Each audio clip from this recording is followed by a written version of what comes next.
Welcome to Satya TV Telugu news. కేంద్రంలోని NDA ప్రభుత్వంపై వామపక్షాలు సమర శంఖం పూరించాయి. దేశంలో నింగినంటుతున్న పెట్రోల్, డీజిల్, గ్యాస్, కిరోసిన్ తో పాటు నిత్యావసర ధరలను తక్షణమే తగ్గించాలంటూ విజయవాడలో వామపక్షాలు భారీ రాస్తారోకోకు దిగాయి.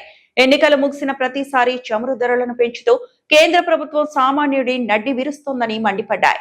ఈ ఆందోళన కారణంగా విజయవాడ జాతీయ రహదారిపై వాహనాలు భారీగా నిలిచిపోయి తీవ్ర ట్రాఫిక్ జామ్ ఏర్పడింది. కేంద్రంలో మూడోసారి అధికారంలోకి వచ్చిన బీజేపీ నేతృత్వంలోని ఎన్డీఏ ప్రభుత్వం ప్రజలపై ధరల భారాన్ని మోపుతోందంటూ వామపక్షాలు ఆగ్రహం వ్యక్తం చేశాయి.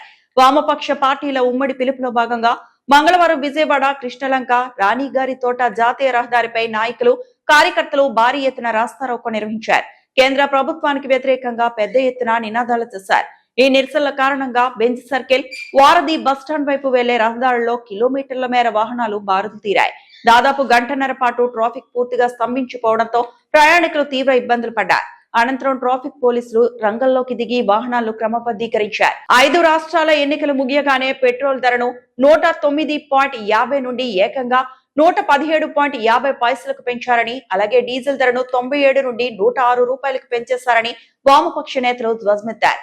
గృహ వినియోగ గ్యాస్ సిలిండర్ ధర 1000 రూపాయలకు చేరిందని, కేంద్రం ఇలా ధరలు పెంచుకుంటూ పోతుంటే రాష్ట్రంలోని కూటమి సర్కార్ డబుల్ ఇంజన్ ప్రభుత్వం సోద్యం చూస్తుందని ఎద్దేవా చేశారు. ఏపీలోని కృష్ణా, గోదావరి తీర ప్రాంతాలైన పసర్లంక, కాకినాడ, నర్సాపురం, ముదినేపల్లి, నాగాయలంక పరిసరాల్లో లభ్యమవుతున్న చమురు, గ్యాస్ నిల్వలపై రాష్ట్ర ప్రభుత్వానికి హక్కు ఉండాలని నేతలు డిమాండ్ చేశారు. స్థానికంగా లభించే గ్యాస్ లో 50% ఇక్కడ ప్రాంతాలకే కేటాయించి మిగిలినదే ఇతర ప్రాంతాలకు తరలించాలని స్పష్టం చేశారు. ఈ నిరసన సభకు సిపిఐ నగర కార్యదర్శి జి కోటేశ్వరరావు, సిపిఎం రాష్ట్ర కమిటీ సభ్యులు డి కాశీనాథ్ అధ్యక్షత వహించగా, సిపిఐ రాష్ట్ర కార్యదర్శి గుజ్జుల ఈశ్వర్, సిపిఎం రాష్ట్ర కార్యవర్గ సభ్యులు చిగురుపాటి బాబురావుతో పాటు లిబరేషన్, న్యూ డెమోక్రసీ తదితర వామపక్ష పార్టీల ముఖ్య నాయకులు భారీ సంఖ్యలో కార్యకర్తలు పాల్గొన్నారు. ధరలు తగ్గించే వరకు తమ పోరాటం ఆగదని వామపక్షాలు హెచ్చరించాయి.